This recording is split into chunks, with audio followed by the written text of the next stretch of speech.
E aí, estamos juntos mais uma vez, que bom que você está aí. Não repara se o som estiver um pouco mais alto não, mas é porque essa canção tem mexido muito comigo nos últimos dias. E eu quero ler um texto meditando uma palavra que fala sobre o que essa canção fala. É uma canção que infelizmente ainda não temos em português, é só em inglês. Mas você vai apreciar essa canção. E ele fala sobre que Deus é o nosso refinador, né? A Bíblia chama de ourives. Bom, vamos chamar a intro. Aliás, a intro está novinha em folha, dei uma repaginada nela. A gente não tem editor, a gente vai para o YouTube, esse lugar aqui que você está, que é cheio de coisas para se aprender. E fui lá, aprendi a mexer um pouquinho nos aplicativos e dei uma melhorada. Não sei se ficou bom. Dá um feedback pra gente. Aliás, a canção de fundo foi o nosso amigo Jean e do seu ministério que nos cedeu. Obrigado, Jean.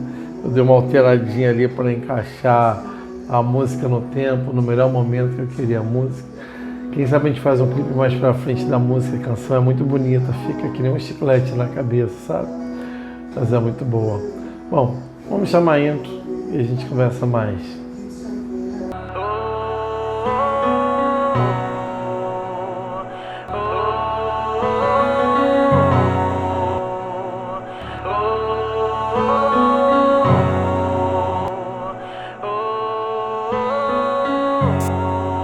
Tua noiva está adornada, ansiosa em te encontrar.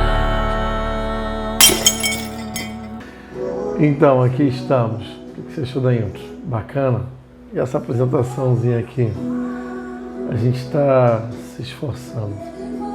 Bom, quanto à canção e quanto ao texto, se você pudesse ver a letra como eu vejo nesse momento, ele diz que teu fogo me consome, vem reinar e nos incendiar. E a gente sempre fala disso, mas nunca entende o que quer dizer. Mas a Bíblia está falando de sacrifício vivo. Bom, eu vou baixar um pouco para que a gente possa ler o texto de Malaquias 3. E eu quero que você compreenda esse texto. Agora vai aparecer aqui do lado o texto. E eu quero que você acompanhe com a gente. Diz assim: Eis que envio o meu mensageiro, que preparará o caminho diante de mim. De repente, o Senhor, a quem vocês buscam, virá ao seu templo, e o mensageiro da aliança, a quem vocês desejam, eis que ele vem, diz o Senhor dos Exércitos. Mas quem poderá suportar o dia da sua vinda? Quem poderá subsistir quando ele aparecer? Porque ele é como um fogo. É como o fogo do ourives e como o sabão dos lavandeiros. Ele se assentará como um derretedor e purificador da prata. Purificará os filhos de Levi e os refinará como o ouro e como a prata. Só até aqui. Se você quiser continuar, vai dizer: eles terão, Senhor, ofertas justas. Eu poderia falar mil coisas sobre o texto, mas é impossível se deter nas palavras do versículo 2 e do versículo 3. Porque no primeiro versículo ele vai dizer o seguinte: sabe aquele que vocês desejam? Sabe aqueles que vocês buscam? Sabe aqueles que... Ele virá. Sabe o esperado? Ele virá. E você fala: glória a Deus, ele virá. Levanta as mãos. Mas a pergunta do profeta é: mas quem poderá suportar o dia da sua vinda? E por que o profeta pergunta? Porque nós vivemos uma vida cristã completamente enganada. Nós vivemos uma vida cristã totalmente fora de contexto do que é ser um cristão, um pequeno Cristo. Nós vivemos uma religiosidade que nos alimenta e que a gente se interte com ela e fazendo dos nossos cultos o entretenimento, esquecemos do que realmente é ser cristão. Eu tive que pesquisar por que o ourives e por que a prata. Talvez você já tenha ouvido isso em algum lugar. Infelizmente, há poucos vídeos na internet sobre um ourives purificando a prata. E eu fui pesquisá-los, né, fui ver, a maioria hoje usa a química. E o processo químico não é tão diferente. Mas, no entanto, não tem o primor do processo do fogo, que era o processo usado antigamente e alguns ainda usam. Hoje você usa o maçarico. Deixa eu te contar, a prata, para ela ser derretida, ela precisa ter um calor acima de 1000 graus. Entenda, 1000 graus para que uma prata seja completamente derretida. Às vezes você chama assim, Senhor, eu quero fogo. O teu fogo, vem com o teu fogo. Então você canta, deixa queimar, deixa queimar, deixa queimar, deixa queimar. E eu não estou dizendo que essas canções são erradas, mas talvez a sua percepção de fogo esteja errada. Deixa eu te contar, não há momento na Bíblia em que fogo não fala de purificação. Se você for para o Velho Testamento, o fogo falava de oferta, holocausto. O que era o holocausto? O holocausto era uma oferta completamente queimada, oferta completamente queimada. Para que você apresentasse uma oferta, você deveria pegar lá o novilho, colocar a gente no altar e acender um fogaréu. O altar não era uma churrasqueirinha não, era uma coisa enorme. E que você colocava a oferta no meio e ele era queimado até virar pó. E aí você canta, Senhor, a oferta sou eu. Sabe, a gente não entende a função do fogo, porque o Espírito é comparado ao fogo, como ao vento, como à água. E aí você diz, vem com o teu fogo, como se o fogo fosse só o Espírito. O fogo é o Espírito é fogo, a sardinha não se consumia. Mas deixa eu te contar, fogo é purificação. E o ourives, para ele purificar a prata, o derretedor de prata, ele precisa se sentar pacientemente, ele liga um forno, né? Uma fogueira concentrada, e ele bota um prato côncavo de pedra, uma pedra que suporta muito calor.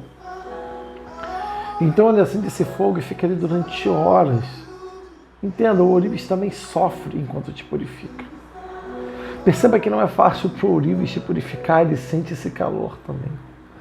Mas ele tem que ficar ali durante horas acompanhando a prata, horas, para que ele perceba essa prata completamente purificada.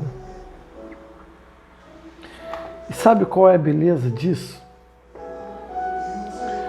É que quando ele fica ali, você pergunta ao ourives, se você for pesquisar, e como que ele percebe que a prata está purificada?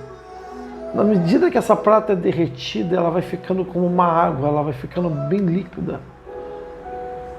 E então toda a escória, todo o pecado, toda a sujeira, tudo que é impuro começa a vir para a superfície da prata. Tudo.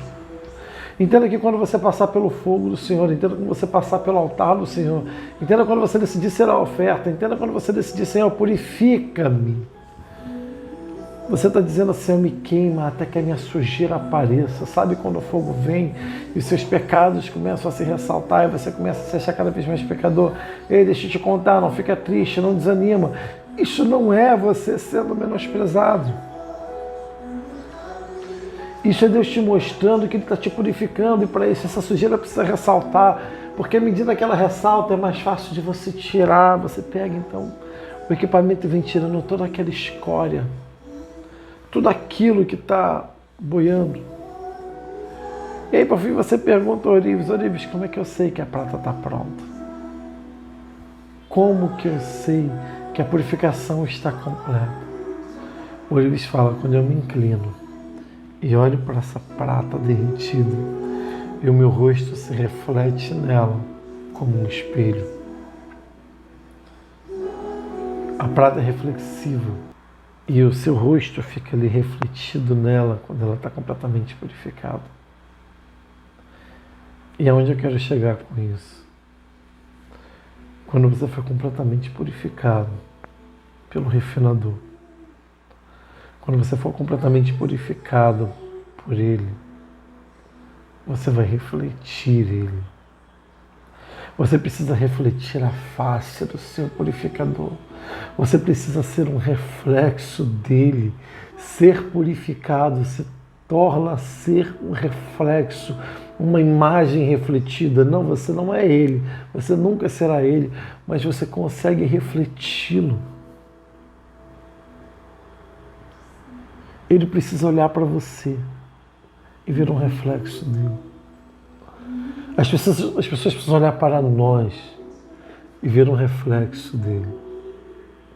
Eu não sei que tipo de vida cristã você tem levado, e para mim não me interessa a vida que você tem levado, é uma decisão só sua. Mas deixa eu te contar, como a gente começou no início, te ensinaram o evangelho errado. Nós já falamos disso numa live, eu preciso falar disso aqui de novo.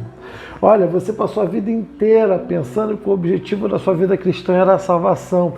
Ei, mentiram para você, você se enganou. O seu objetivo não é a salvação. Hudson, você está doido? Como não? Eu passei a vida inteira tentando não pecar. Parabéns.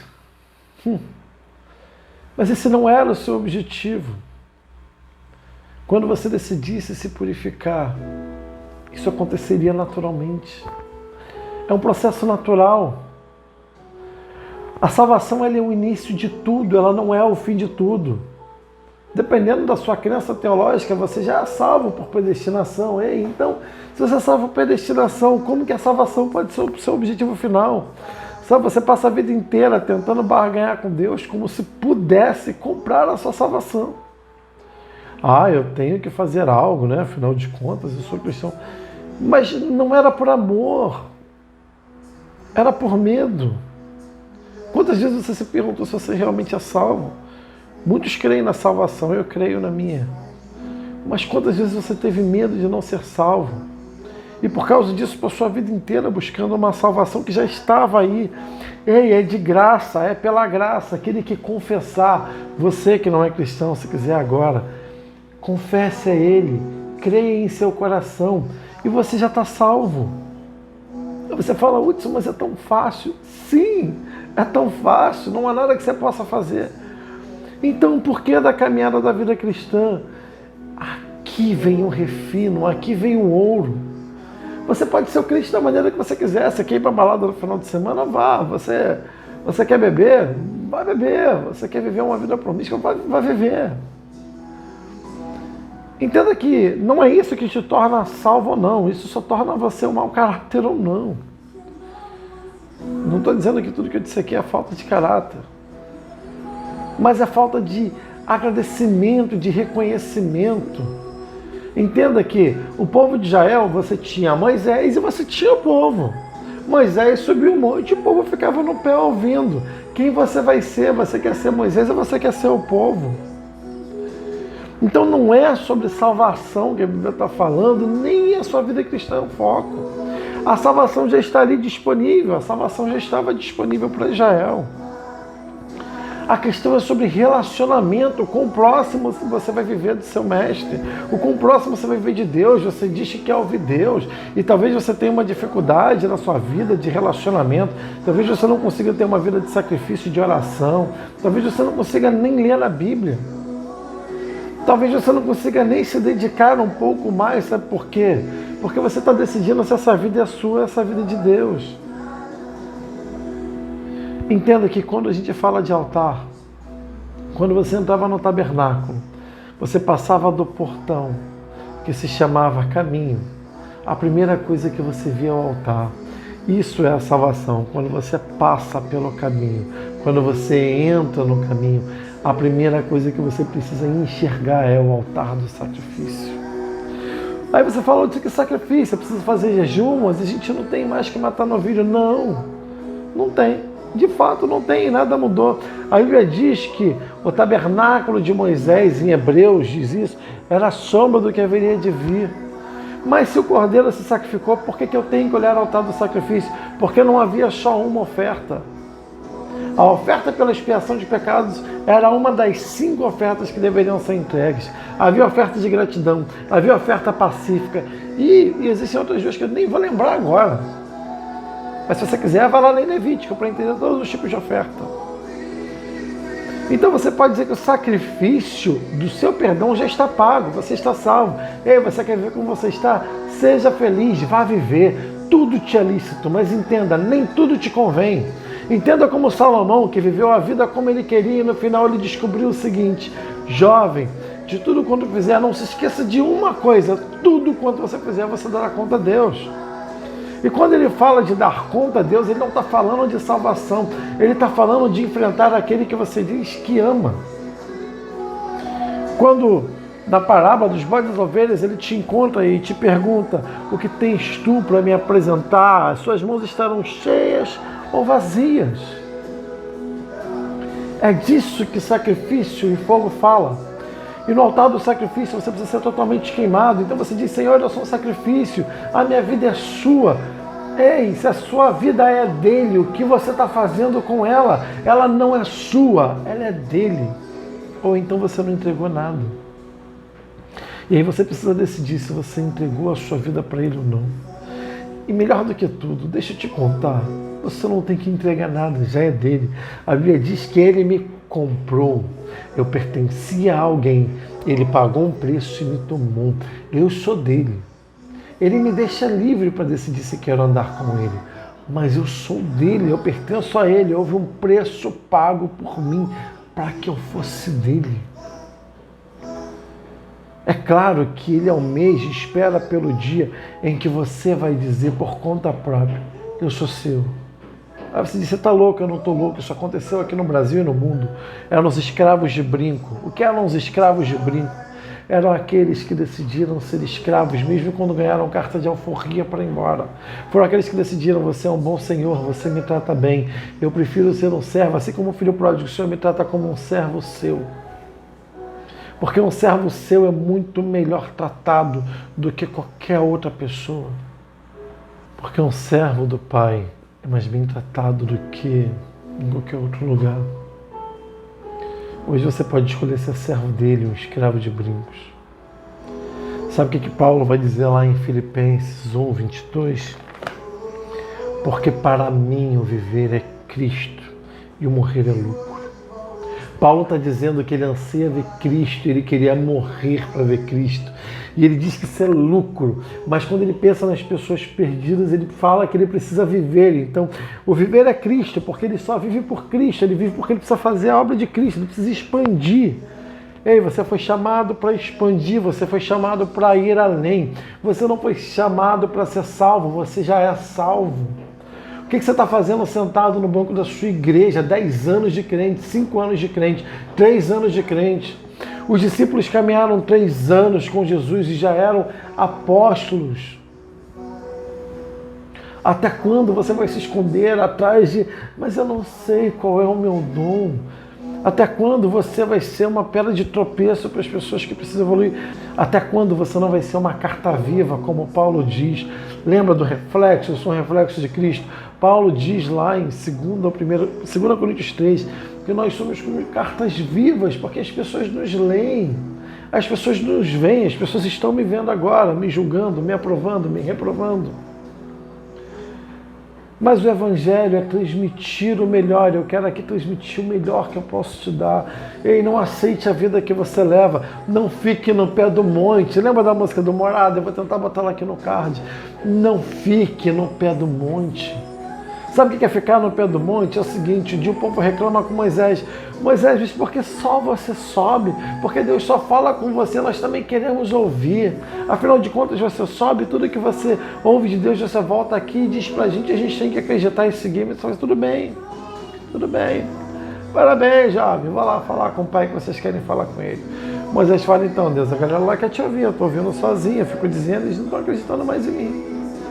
Aí Deus fala: claro, manda eles virem, mas avisa como é para vir.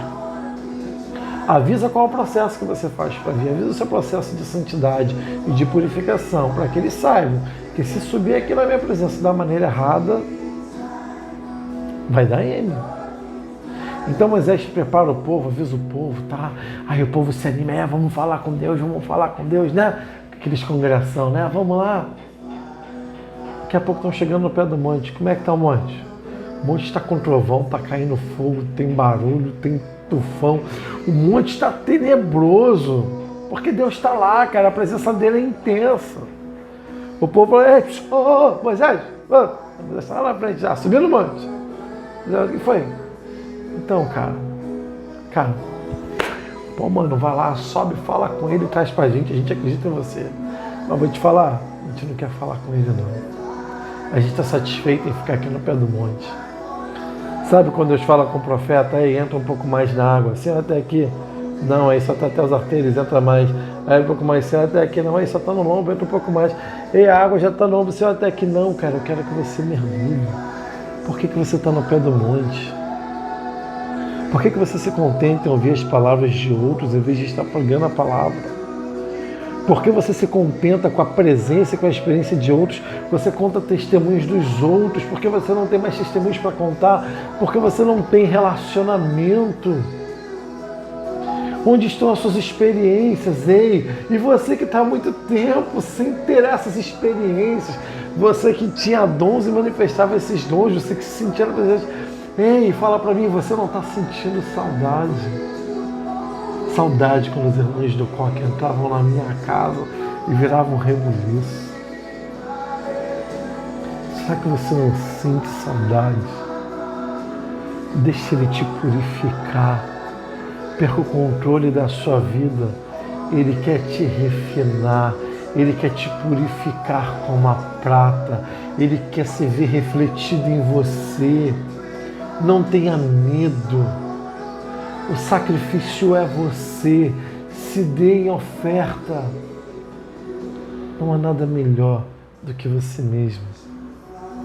E é isso que essa canção fala. Deixa eu ler para você um pouco dela. Porque você está ouvindo e não está entendendo porque dela diz assim. O teu fogo me refina. Eu quero queimar, Senhor. Ele está dizendo, eu quero queimar. O teu fogo me refina. Eu quero queimar, Senhor. Olha que ele está expressando desejo. O teu fogo vem me provar e me purificar. Purify. Então pegue o que quiser, Senhor, pois eu sou teu. Olha, pegue o que quiser. Porque você quer o controle da sua vida, deixa ele pegar o que quiser. O que te prende, o que te impede de dar mais? Por que querer ter razão? Por que querer provar que isso é pecado ou não é? Ei, o nazireu era um escolhido. Sansão era um nazireu. E o nazireu ele não podia beber, nem cortar o cabelo. Não estou dizendo que você tem que fazer essas coisas, ok? Mas entenda que Sansão era diferenciado do povo. Você pode fazer o que quiser, mas se você quiser ser diferente, se você quiser ser um escolhido, então você precisa tomar atitude diferente. Toma-me, me entrego, eu sou todo seu. Olha o que ele está dizendo na canção. Toma-me, tomar, pegar, sabe assim, pega. Sabe o que o salmista diz? Quem subirá ao monte do Senhor? Aquele que tem mãos limpas e um coração puro. Você pode ficar no pé do monte, você pode subir o monte, mas para subir o monte existem coisas que você precisa entregar, que você precisa dar, que você precisa desejar, que você precisa muito, que é Ele. É viver por Ele. Tá bom, Senhor, eu sei que não é pecado fazer isso, mas eu não quero fazer porque eu quero ser diferente, eu quero te dar mais, eu quero ser diferente. Eu não quero ser comum, não seja mais um. Muitos são chamados, poucos escolhidos, não faça parte dos muitos. Sabe, a multidão apertava Jesus, mas uma mulher tocou diferente nele. Você só vai se receber a virtude dele quando você tocá-lo de uma forma diferente. Quando você desejar isso, que eu quero teu fogo, eu quero queimar. Eu sou teu, Senhor. E segundo o texto da música que ele fala, purifica minha mão, purifica o meu coração. Mãos falam de obra, coração fala de sentimento. Quando você for purificado, o seu coração vai estar onde o coração dele está. O seu desejo vai estar nas coisas que ele deseja. Você pediu tantas coisas ao Senhor, tantas coisas. Muitas você recebeu. Sabe a única coisa que ele te pediu? Seja meu. Eu dei a minha vida por você. Entenda que a cruz de Jesus não foi o único evento do sacrifício de Jesus. A cruz foi o ápice de tudo aquilo que ele fez. Se você ler em João 17, na oração sacerdotal, fala: Pai, devolve-me a glória que eu tinha contigo na criação do mundo. Ele abre mão. Ele abre mão de quem ele era, da glória dele, do poder que ele tinha. Ele se faz como eu e você. Ele vem nesse mundo sofrer nossas dores, nossas misérias, para que ele pudesse interceder por nós. Ele é o nosso intercessor, porque ele é 100% homem, 100% Deus. Ele sabe o que você passa, ele sabe o que você sente, ele sabe quais são as suas agonias, ele entende de depressão, ele entende de morte, ele entende de tudo. Não porque ele é o Criador, mas porque ele sentiu da própria criação como seria ser. Como seria ser foi ótimo, mas vai ficar. Como seria ser como nós. Tanto que na oração do Getsemane ele fala: Pai, se possível, afaste de mim esse cálice. Se possível, afaste de mim o cálice lá da cruz. Porque eu já fiz tanta coisa, eu já me entreguei, eu já vivi, eu já caminhei, eu já ensinei. Ele não estava desistindo da cruz, ele estava dizendo assim: eu já fiz tanta coisa. Se possível não passar por essa última coisa, afasta. Todavia, seja feita a tua vontade. Hebreus 12:4 vai dizer que na luta contra o pecado, você ainda não resistiu ao ponto de derramar o próprio sangue. Me diz, que vida você quer continuar tendo? Estamos com o mundo em transformação, com a igreja em transformação. Entre no meio dessa transformação e não sejam daqueles que ficam no pé do monte, mas subam o monte. Seja refinado. Deixe Deus tirar toda a sua escória, todo o seu pecado, toda a sua sujeira. Para que você tenha então o que a gente deseja aqui todos os dias no final dos nossos dias. Uma vida cheia de graça e paz. Até mais.